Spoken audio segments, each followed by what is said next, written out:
guys, welcome back to my channel today.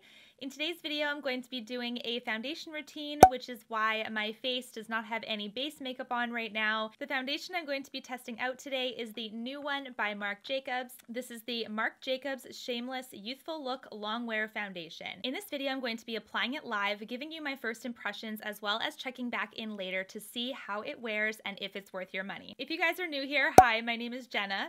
Thanks so much for popping by and checking out my channel today. I do 2 beauty videos a week, as well as bonus videos thrown in here and there. If you're obsessed with makeup like I am and you spend every last penny on a brand new makeup product, I think we'd be really great friends. So don't forget to hit that subscribe button down below so you can be a part of our little family and also be notified when I post my next video. Now that all of that is out of the way, let's get on to the review. The outer packaging of this foundation is gorgeous. It's definitely plastic though, which is okay. It makes it travel friendly, which I absolutely love. You can see your shade color right through the top of the container, and it also has the classic Marc Jacobs logo and packaging that is really similar to the rest of his line. This product is available at Marc Jacobs website as well as Sephora, and it retails for 46 American dollars or 56 Canadian dollars. This foundation claims to be medium coverage as well as have a natural finish, so that is something that for me personally draws me to a foundation. I love having base makeup that doesn't feel too heavy and doesn't have a super matte finish. So when I heard that Marc Jacobs was going to be releasing this product, I got super excited about it. This foundation claims to be self-setting and have no flashback,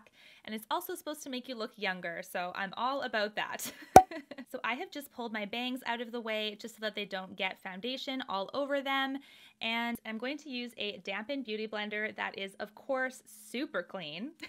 And I have 2 shades here because I wasn't sure which one would be my exact match. I also wanted to try a little bit of a lighter shade in case this decides to oxidize on us.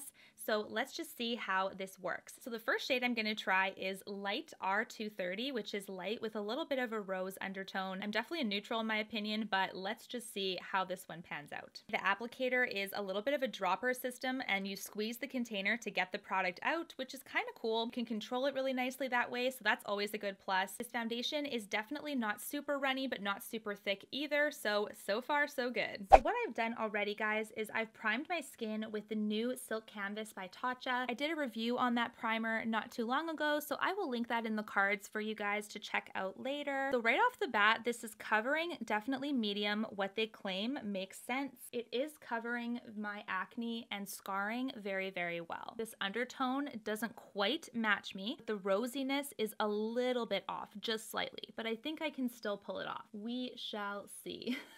It's definitely very blendable right off the bat. I feel like it's not settling or drying down really fast. I feel like I can maneuver it and can control it very, very well, which I love. I hate a foundation that dries down super fast because then I can't control it or blend it into my skin properly. You can really work this into the skin.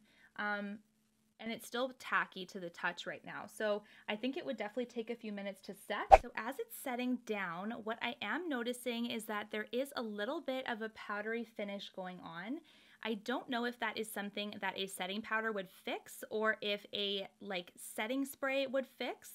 But right off the bat with the foundation alone, I think you definitely would have to touch this up with something. I think this is what Marc Jacobs was trying to do with the whole self-setting thing. I would not leave it like this personally. That is just something that really bothers me. Like, I don't want to look like I have caked on makeup. I think what I'm going to do, guys, is I'm going to finish my face off, then I'm going to check in later and see how it's worn on me and give you my final thoughts.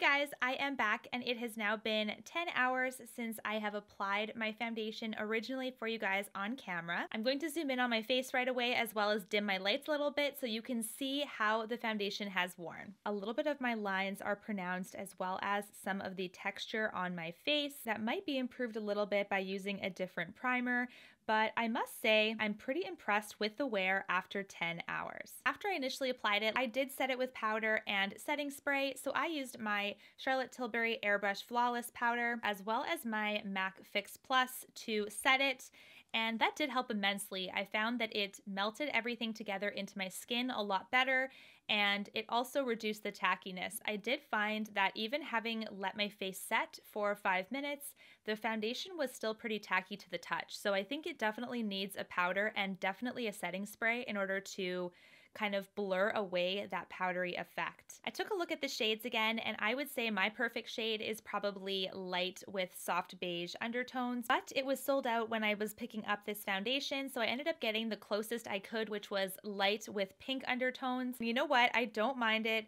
I think that the foundation oxidized on my skin slightly. Definitely not as bad as some of the other foundations I've reviewed, like the Shape Tape by Tarte. That one oxidizes like crazy, but this one is not even a half shade for me, so I was able to work with it very easily. So my final thoughts for this product are that I will definitely be keeping this in my collection, but I do think that you need to work with it a little bit.